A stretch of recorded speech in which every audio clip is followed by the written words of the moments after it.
मुझे लगता है कि मिशन यूथ ने जॉब प्रोवाइडर और जॉब सीकर के बीच एक इंटरफेस आज के अवसर पर बनाया है।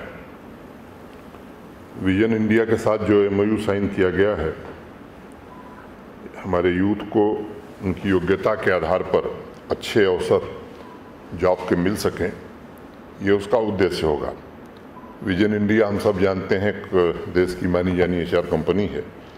बड़े कॉरपोरेट ग्रुप्स हों, देसी या विदेशी मल्टीनेशनल कंपनियां हों, इनके साथ इनका एक वास्ता है और इस पूरी प्रक्रिया को सरल बनाने के लिए एक डेडिकेटेड ऑनलाइन पोर्टल शुरू हुआ है। जैसा बताया गया है कि 10,000 युवाओं को इस कार्यक्रम में अवसर उपलब्ध कराए जाएंगे। प्राथमिकता के आधार पर जॉब से संबंधित सभी जानकारी उपलब्ध रहेगी और योग्यता के अनुसार कंपनियों में विभिन्न पोजीशंस के लिए वो अप्लाई कर सकेंगे। सभी कंपनियों तथा कैंडिडेट्स का एक डेटाबेस तैयार करने की भी योजना भविष्य में है। तो जॉब फेयर जहाँ जहाँ लगते हैं उसकी जानकारी मिलना, और मुझे लगता है कि अब हमको इस पर भी सोचना चाहिए कि जॉब फेयर हम भी लगावें श्रीनगर और जम्मू में, क्योंकि देश भर में लगता है तो उसमें तो हम भेजें ही, लेकिन श्रीनगर और जम्मू में भी जॉब फेयर्स लगें, ये उस दिशा में अब हमें सोचने की ज़रूरत है। और ये कोई मुश्किल काम नहीं, आप तय करेंगे तो आप ही हैं, बाकी कंपनियों से हम लोग भी बात कर सकते हैं। तो देश की जो बड़ी कंपनियां सबको यहाँ बुलाया जा सकता है। एक अनुरोध और होगा हमारा कि इंडस्ट्रियल इन्वेस्टमेंट बड़े पैमाने पर आ रहा है, काफ़ी अच्छे ग्रुप्स आ रहे हैं।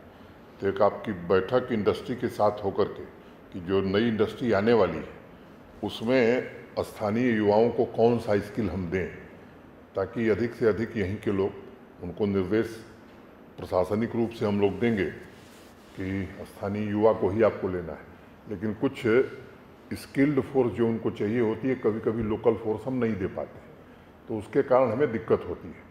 तो हमको लगता है कि एक लक्ष्य हमको ये भी रखना चाहिए कि चाहे वो हाइड्रो पावर के हमारे प्रोजेक्ट्स NHPC के लग रहे हैं, तो लेबर के रूप में तो किश्तवाड़ और आसपास के लोग काम कर रहे हैं, लेकिन जहाँ स्किल्ड फोर्स लेबर चाहिए वहाँ हमारे लोग कम रह रहे हैं। तो NHPC को भी इस बात के लिए कहा गया है और आपके साथ जोड़ा जा सकता है कि वो इस काम को करें कि पावर प्रोजेक्ट में हमारे यूथ को अधिक से अधिक, और इंडस्ट्री के साथ भी इस तरह की एक प्रोफाइलिंग कर लेंगे तो मुझे लगता है कि ये हमारे लिए बेहतर होगा। हमारे युवाओं को सशक्त और स्वावलंबी बनाना, यही मिशन यूथ का उद्देश्य रहा है। प्रशासन भी ये कोशिश कर रहा है कि जो सरकारी भर्तियां हैं वो भी ट्रांसपेरेंट ढंग से हों। मोटे तौर पर 12,000 के आसपास नौकरियां दी गई हैं और जून तक मैं उम्मीद करता हूं कि 7-8 हज़ार लोगों को और मिलेंगी। तो हम लोगों ने कोशिश की है कि ट्रांसपेरेंट ढंग से जिनकी मेरिट है उनको मिले। अनेक फ्लैगशिप प्रोग्राम मिशन यूथ ने यहाँ लॉन्च किए हैं, जिससे युवाओं को काफ़ी लाभ हुआ है। गुणवत्तापूर्ण शिक्षा और बेहतर रोजगार का अवसर उपलब्ध कराना, ये प्रशासन की प्रतिबद्धता है।